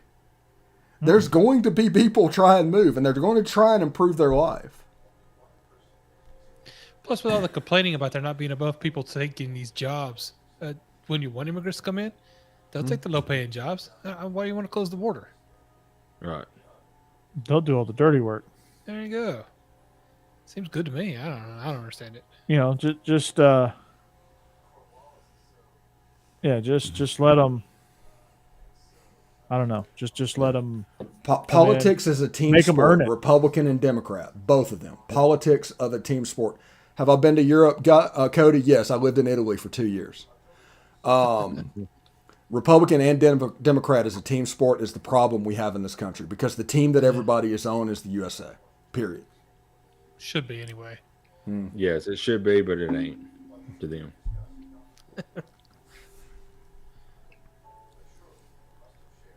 Yep. Oh yeah. So going in to set up a puppet government, you're probably right, John. Yeah. That's what the Germans did with France. Yeah. Yeah, and I'm pretty sure, and I don't remember off the top of my head, and I've not looked it up, but I mean, I'm pretty sure they invaded before Poland. They took other land and said it was because it used to belong to Germany, so they should have it back. Czechoslovakia. Yeah, and that's pretty much what's going on here with Russia. It's like, no, this land is ours anyway. It should be. Or they don't want to be part of Ukraine. History is absolutely repeating itself because we just got too proud. It does sound like the same thing over and honestly, this has been a Russian thing for the whole time to weaken the U.S. and the disinformation that they put out, and they do all of this stuff. It just bothers me so much. Anyway, hotty totty, Cody, man. This is going off the rails in a real random direction. Yeah, this is all weird off the rails tonight. We're not even having fun anymore. Yes. I usually try to not talk politics. But... Yeah. Honestly, this isn't politics. Right. Yeah. That's the thing that everybody needs to understand. This isn't politics. This is what made the USA great and our rise over the 20th century was because of sticking up for countries like the Ukraine. Yeah. And Cody, we still love you. So Yeah, how do it's all you good. Yeah, no hard feelings. Disagreement doesn't mean hatred. That's yeah. that's also what's wrong. That's also what's going wrong in this country is people automatically say, "I disagree. I hate you. I hate you. I hate you," instead of, "Yeah, we disagree. So what?" Yeah, that's the thing. I mean, it's okay to disagree with each other. My gracious, you know. My other show, Locked On Ole Miss Podcast, the whole purpose of it is commentary and perspectives. I want as many people with as many different views about Ole Miss sports as possible because I can't do it by myself. I don't want to do it by myself. I don't want you to just have my view of what's going on. I want you to hear from other people and what they're thinking about. Right. That's the worst thing about politics right now. I had a couple of nasty fights on Facebook that I didn't realize were fights. I thought we were discussing something, and then I just found out later on that the people were just having meltdowns because I wasn't immediately agreeing with everything they said. And I hate that now. I don't understand why it's that way. I mean, what happened to debate? Yeah, I mean, exactly. That's what. Half the time, I'm not even completely against what they're saying. I just like to hear them defend it because it helps me understand their point of view. You're an ex-lawyer. I mean, And I'm real bad about the cross-examination and the asking questions. But I want to know why they think the way they do. And most people can't tell you nowadays. They just know they feel that way. Yeah, somebody. I'll leave their Usually comes name. down to I their heard name. on CNN or Fox News is what it comes down to. I'll say this. Like, they just put a tweet up there by John Schneider. Do y'all know who John Schneider is? That's Bo Duke from the Dukes of Hazzard. Yeah. And that's where they were getting their news and talking about what was going on. So I simply asked them, what does Daisy have to say? Give everybody The Russian bots. And they end up blocked me. Oh, there we go. Here we are. Yeah, that's. I hate that it's gotten so Beppa the Boopy. angry. Yeah. Yeah. Is that Buca de Beppo? Yeah. I mean, it's okay if you disagree with somebody, but they just absolutely just go bonkers, you know, and start getting mad. I mean, debate. That's how this country started. I mean, there's always been two political parties, and I mean they've always hated each other. Exactly. From the very Fun beginning. fights in history. Yeah. From the Virginia Compromise, they've always hated each other. I mean, Exactly. it's always That's been why this way. that's why it's called a compromise. They finally compromised on something that they both could agree to. It took a while. I think the real problem that's going on with our country is the fact that nobody wants to get into politics. So our best and our brightest are not doing statesmen anymore. No. Yeah. Best and the brightest are doing other things. The same thing's happening with the police force. There are people that used to do those jobs that are not doing them now, and now they've got low rent type people taking those jobs, and because of that, you see what happens. And one bad apple in the police force doesn't make all cops bad. No, not even a little bit.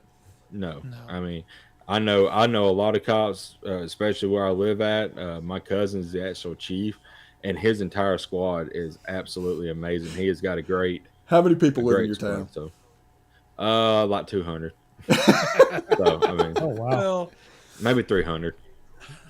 You know, so yeah, it's a small town and a small little city, but you know, it's a tight knit community, and it's Just a great. small town boy. Yeah.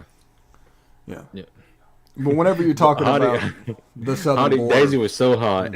All right, guys. Crazy was. yeah, whenever you're looking at the southern border and all that, what's going on, just realize that there was a pandemic, and as bad as we handled it, we probably handled it 50 times better than other countries. Oh yeah, for sure. People are always just- going to want to come into America. We stop them as best we can. We snuff them out. We find them, and we do the best we can with it. You're not going to stop them all. No. You're not. And, They're going to scale the wall. They're going to dig underneath the wall. They're going to come in from the ocean. Now they're going to find ways in. I mean, you're not going to. And The if best- they said they're keeping the bad guys out. Well, there's bad guys already in America. yeah. Lots So, of them. Yeah. Yeah. And if you make it illegal for the bad guys to come here, I'm pretty sure they're not going to give a shit. Exactly. They're already, already bad guys. You Oh, just said it in their name. It's kind of the same argument. It was like, well, if you take all our guns, only the bad guys are going to have guns. Yeah. Everybody's heard that argument. It's like the same thing. Yeah. Yeah. Exactly. So. It is kind of true. Yeah. I mean, But yeah, honestly, I recommend. Honestly, if you watch the news, see the three different perspectives, believe about 20% of it, and see what you see and make your own decision. mm-hmm. Baby Schoolhouse Rock. Yes. But no, I mean, like somebody like Tucker Carlson. Oh, He's played for both teams. Oh, Right. very much so. Yeah. Yes. CNN and Fox. and not only he that, goes I where think money he's is. I think he's compromised because Yep. he's basically fueling Russian state information at this point. I think he's just doing what Boss Man says. Right. Yeah, he's that's what I'm he's a saying. puppet. He's a puppet. There's no way around. Tucker Carlson is a puppet. If he was working for CNN, he'd be a puppet. He would have the most liberal view. He's working for Fox News, so obviously he has the extreme right view now. Yeah. He's a puppet. Yeah. That's what he Wait. is. That's what those people are. He's a puppet. They're puppets. All news media pretty much is. Oh yeah. It's There's at the no point where real there opinions. is no Walter Cronkite anymore. There's nobody that you can just hear what's saying and trust what is being said. Right. Because money is gotten too close to content, and money ruins everything. Like, people are going to on these fan sites with NIL contracts that you see. I'm sure there's some at LSU. I'm sure there's some at Alabama. There's some at Ole Miss, to where they're paying people to do things on their show. This is too close to content. So if something bad happens to that player, that content is going to be pushed to the back burner. It's going to be swept under the rug. It's going to become very opaque because money is too close to content. Yeah. Mm-hmm. Exactly. When you see collectives and I was like, welcome to the Grove Collective, Caleb Warren, and it's like, the whole team's on there. You're not going to report that somebody is publicly intoxicated because you're financially invested in them doing well. Right. Yep. You're going to sweep that thing under the rug. Yeah. Yep. And that money's coming in. And college football is going to be suffering because of that. That's the biggest thing in the world. I think the media should be nowhere near NIL. No. Or just don't consider yourself a journalist or media. Consider yourself what we are. We're entertainment. Yeah, we're commentary. We're commentary and entertainment. Oh. We are definitely entertaining. We are commentary. Yeah, money too close to content, that is a huge problem right now. But speaking of money, if you want to donate, you can. Yeah, seriously. My I'll put my Venmo on the screen if you guys want to put money close to this content. Yeah. But we're not if you just DM it to Steve, I don't think we'll see any of it. So make sure you exactly. So Yeah. DM it to Steve. Yeah. Yeah. We're starting a GoFund, Steve. Yeah. Yeah. Oh, well, sorry we got a little bit heavy tonight, guys. Even you, boopity beppo. Yeah. Beepity boppity boopity beep bop. Yeah.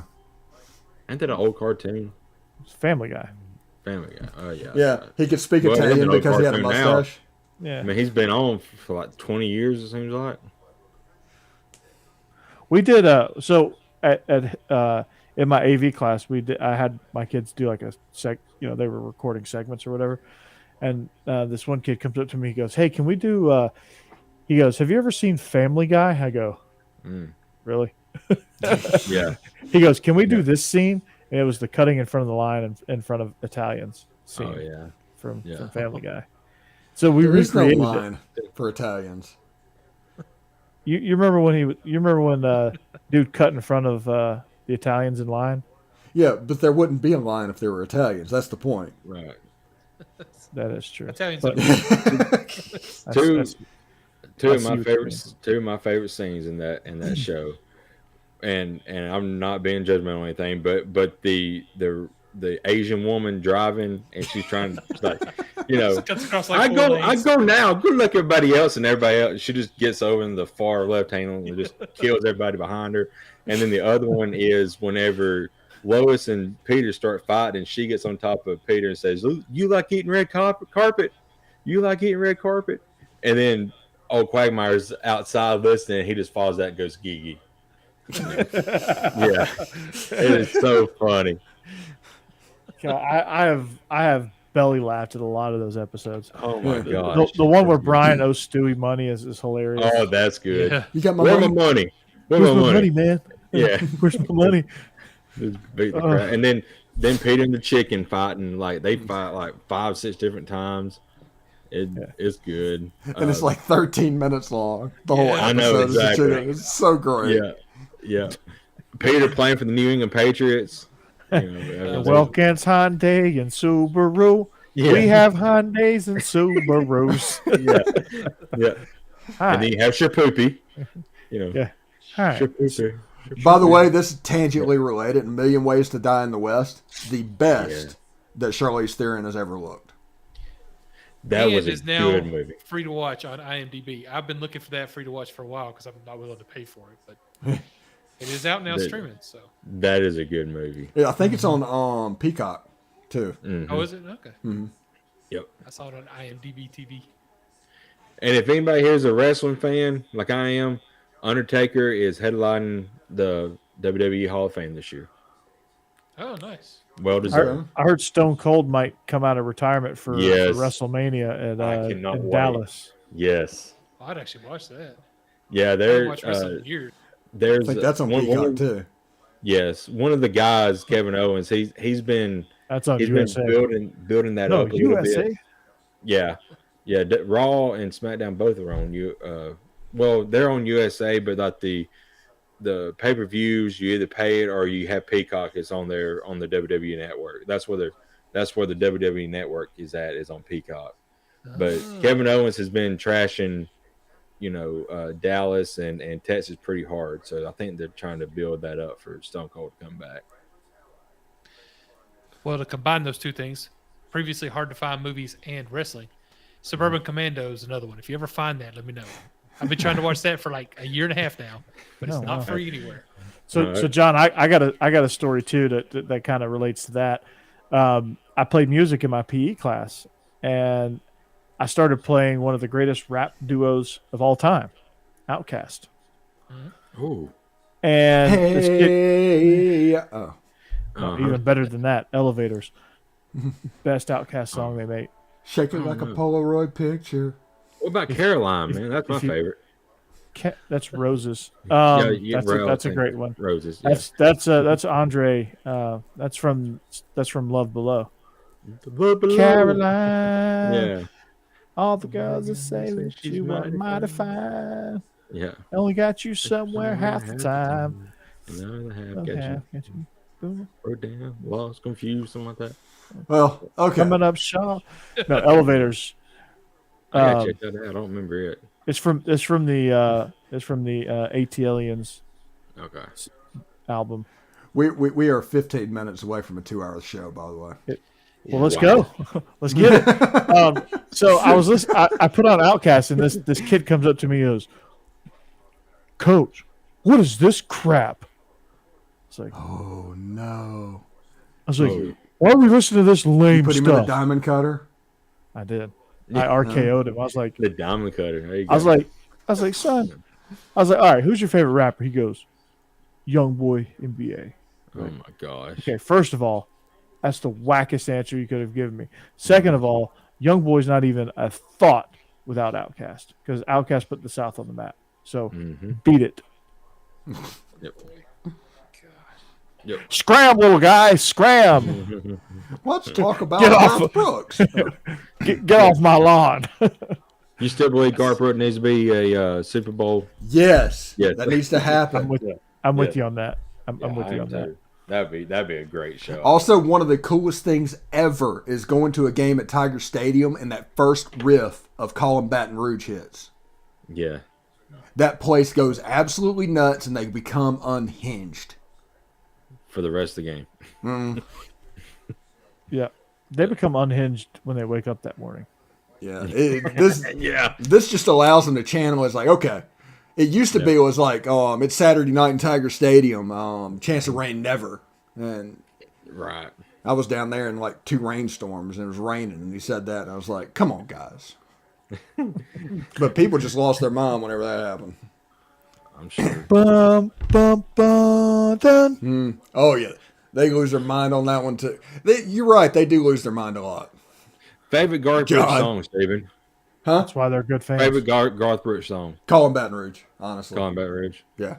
If Mine's I wasn't an Ole Miss fan, if I didn't grow up and just completely changed and everything Ole Miss, I would be an LSU fan. I have no doubt about that.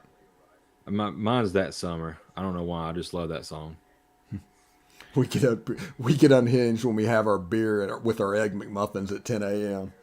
Y'all start about 6 in the morning. Shit, Come on, y'all have been up for 6 hours at 10 a.m. So yeah, exactly. we'll get a no. Yeah. My favorite, and this is for personal reasons, because when I was 15, I started a tradition at family reunions, and then that bled over into actually karaokeing it with the writer of the song here in Nashville at the bar Losers, Friends in Low Places. Yeah, that's a good one too. Yeah. Earl Buddy Lee wrote the song, and he came up to me. He looks like Doc Brown, first of all, from Back to the Future.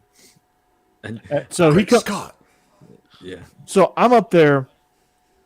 You know, I've had a few bourbon gingers at this point, and I'm like, okay, I'm gonna put my name on the karaoke list.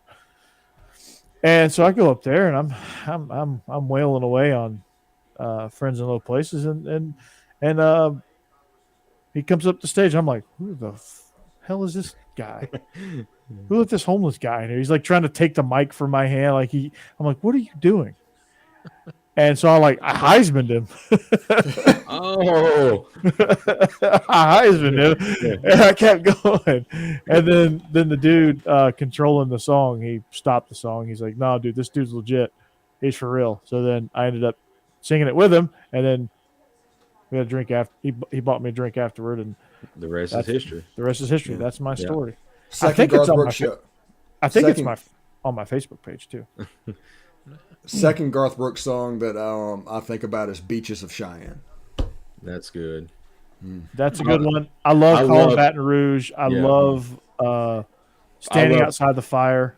I love Papa Love Mama. I love Mom was a good song. Yeah, good. Papa He was a trucker nearly all his life. Yeah. he never hit the brace, and he was shifting gears. Rodeo's good. Rodeo. Long The Neck same Bottle's album. good. And Shameless was also on that album. That was album number 3. Good. American Honky Tonk Bar Association is a good one. That was album 4. Y'all like the I dance? like Against the Grain. The The dance is a Dance. good song. Yeah. I love the dance too. Basically, everything he performed at Central Park is. There is a song that of his that is really under the radar. You don't really hear a lot of it, but I think it's called "When You Come Back to Me Again." It was apart from the movie Fireproof with Dennis Quaid. Mm-hmm. I love that song too. Do y'all know remember that. Chris Gaines? I do. Oh yeah. Do you remember Garth Brooks's Major League Baseball career with the San Diego Padres? Don't remember that. I don't remember that. People don't remember Tony Gwynn's Major League Baseball program or career with the San Diego Padres. I know, that's a good point. He faced there was a stat on him. He faced Greg Maddux, Tom Glavine, John I saw Smoltz, that. Pedro, and I forget who the 5th guy was, and he only struck out 3 times. Yeah, against all of them. Tony Gwynn was like an And it was like electric 1,000 at bats or something like that. It was Tony Gwynn insane. struck out 188 times in the 90s. Yeah, in the 90s. Yeah. That's crazy. It's like, oh my God. It's like this guy was so good, and he was just stuck at the Padres. It was so bad. And Greg Maddux only faced a 3-0 count like 100 times in his career, and like 97 of them were intentional walks. Yeah. It's crazy. You're talking about a guy who hit the corner. It was amazing. Have you seen that meme? Don't let Greg Maddux paint your house because he only paints the corners. Yeah. Yes. That's true, though. Comes in there with an 86-mile-an-hour fastball that you have no chance of hitting. No. I mean, and he even told somebody, he goes, I don't know why you're trying to steal pitches. I'll tell you what I'm about to throw. It's an 89-mile-an-hour sinker, and you're not going to hit it. Right. Yeah. And then Glavin was known for his slider, I believe. Yeah. He could paint the corner of a slider. And a circle change. And he a just circle pulled the change. string on that thing, and nobody could touch it. Yep. But then again, Tom Glavine was always like, he just painted the corners, let the guys put ball in play, and nobody really ever hit him hard until he got to the Mets. Right. Then they started just tagging him when he got to the Mets. Wasn't he the Game 7 pitcher of the World Series game, and he won like 1-0? That's Game 6, yes. Game 6, yes, yeah. David Justice hit the home run. Yep. Crazy. Oh yeah, I remember that. How old were you, Jake, when that happened? I was born in 91, so I was 4 or 5. You're young. Yeah. I'm 30 now. I'm not really young. I was in 5th grade. Wait, you were born in 91? Yeah. Yeah. Yeah. And he was born when I was in 1st grade. It's like I remember 91. Yeah, When I he remember was- that too. When he was born, I was 15. I had my driver's license. You could get driver's license in at 15, or you talking about your permit? No, Mississippi, my you get a permit. driver's license at 8, Yeah, Well, I got my permit at like 14 and a half. especially Nice. where he's from. Yeah. He probably knew how to. He probably like in Mississippi. You probably learned how to drive at 6. Yeah, I had driving Soon as was you're- easy. For me and my friend Chris, we were in the same driver's ed car, and then there was a girl that hadn't driven at all. And Oh, Lord. I'm driving, and I was going fine. Chris drove, it was fine, and then he put her in there, and we all thought we were going to die. Well, it's a woman driving. There you go. No, I think it was just Cassidy's an in the chat, inexperienced Jake. job. Cassidy's in the Oh, chat. anytime we go to town, I'm driving. I do not care. I'm in the control of the radio, and I'm in control of the wheel.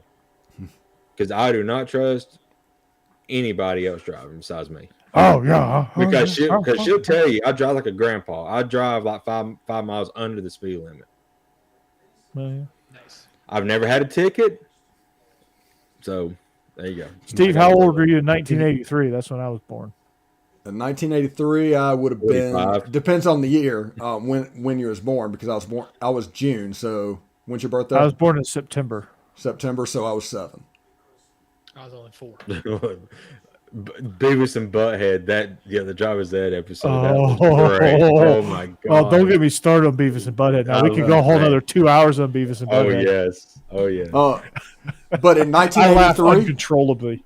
1983, that year, I went to and saw the Immaculate Deflection. I was in the stadium when the wind blew back the field goal for Mississippi Oh, wow. State, and Ole Miss won the game. Yeah, it was absolutely bizarre. But I was in that I'm stadium. Cornholio. Hey, we got a special guest, Steve, on SEC After Dark. We welcome the great Cornholio. Oh, I'm Cornholio. TP for my bunghole. Huh, Cornholio. So, how was your quest for TP for your bunghole? No good. I laugh uncontrollably at Beavis and Butthead. It is I need TP for my bunghole. Huh, bunghole. so. Steve to me is like me to Jake, in age differential. Here. That sounds about right. Steve was born in '76. I was born in '83. Jeb, 79. nice. So I'm between y'all. I always joke with Steve because it's S.A. Willis 1976, and I always joke with him at 1776. Yeah. Hey, I was born during the Gerald Ford administration. I don't even, Wow. who's That's Jimmy Carter. There's not many people that can say Gerald Ford, but Gerald Ford, yeah. And I actually met him, by the way. was that the last year of Jimmy Carter? No. What's wrong with that guy? No, Reagan was an 80, wasn't he? 81. 81, okay. So 77 to 81 would have been Jimmy Carter. 80 would have been the election year.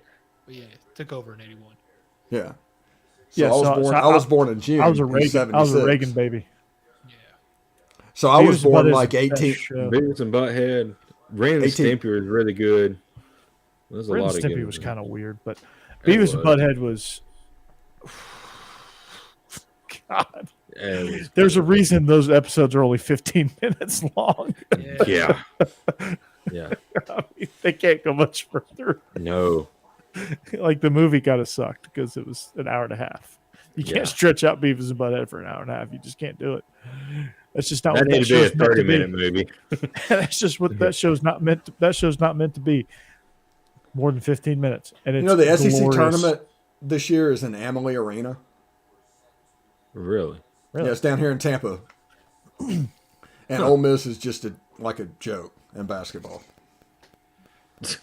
So's George. Don't worry about it. Yeah, and Speaking in of- like 2 weeks they also come down and play Central Florida. And it's like Ole Miss all around me. Speaking of 30 for 30s, the Miracle 3 one that was SEC Network. Oh, of ESPN miracles Films. of miracles of men is the best 30 for 30. No, Steve, the one that you and I could relate to the most because I was like brand new on the job when the whole like tornado fiasco happened at the SEC tournament. Oh yeah, I remember that. Yeah, because Yeah, we were sitting there cutting all that up, and Yeah, we it was were- like, what is going on? And the lights started swaying, and Oh, crap. Yeah, we were. So y'all was in the middle of a tornado. no, we were watching it happen on TV. Okay. Yeah, live. It's like, what is going on? But they had to get people evacuated. And Yeah, I was like 2 weeks into this job, yeah. and I'm like, He was I still. pulled- yeah, we pulled an all nighter. I had a panic attack because like my body just was like shutting down, like I couldn't handle. I'd been up for like 48 straight hours, Yeah, it was, just about. And then Ashley Russell would come in and do her Yahoo Sports Minute, and she would completely mess up the script because if it went south for her Ashley Russell, she was not getting it back. Oh, And you were God. just She going to be wasn't. there. Yeah, you were just going to be there for 2 hours while she was trying to read a script. And it was like, once it's gone, it's gone. You might it as didn't well help know that- that today is going to suck. And it didn't help that Blair, like, she couldn't read a snarky script that Yeah. Blair wrote. She was honestly she was kind of like Ron Burgundy. There was no emotion, but she would read exactly what the script said. So if you needed something to be Snarky. come from what she's supposed to say, she couldn't do that. She would just say it. And then if you tried to get it again, there's a chance that she would get upset. And then whenever she lost it, it was gone. Mm-hmm. And it would take her some days 2.5 hours to do a 90-second script. And there were some days where she got a 90-second script done in 60. Yeah. I mean, it was you didn't know which one you were getting. And Ashley and Blair were oil and water. Jeb, Hey, quick question. Crashly Nussle, yeah. Jeb, quick question for you. Yeah. What time you get up in the mornings? I got to be up about 7. Of course, that's Eastern, so 6 I know. Central. I was supposed to say it's 11:30 for you guys. Yeah, yeah, it's gonna be tough for y'all to get up. it is. Well, not for SEC after Steve. midnight. Yeah, yeah. Midnight I madness. I think I just Yeah. mentioned I was born during the Carter administration. I probably have to get to sleep. Yeah. Joe Ford. President Lincoln. Oh no, you're That's Ronnie. Steve. You're Ronnie, Yeah. and he's 90. If he's 91, he's probably George Bush. Bush. Yeah, he's H-Dub. He's Mhm. H-W Bush. Wouldn't be prudent. But But I don't. I say I was too young to remember his. Dana I just Carvey's remember. best impression of all time. I just remember Clinton. That's when I started remember a president. 'Cause I was kind of young during George H.W. God, I remember Clinton's. Dan I Quayle did not came have to my sexual relations school. with that woman. Dan Quill came to my school. Well, it didn't come to my school because I was in first grade, but he came to no, it was in '92. I was in second grade. He came to the high school in my town. Did he enter the spelling contest? He did not, but that didn't stop some kids from making fun of him. I want to thank everybody for tuning in and still watching the show. We've done 2 hours. Nice. So Okay, thank you very much. Now we All can right, get good out of night, here. everybody. Yeah. Wow. All right, we hit our 2-hour mark. All right. Yeah. So we are SEC After Dark. We thank you for listening. This is also USFL After Dark. On the next episode, I will have a team established. I will have a team. So we thank you for sticking with us, especially you, John.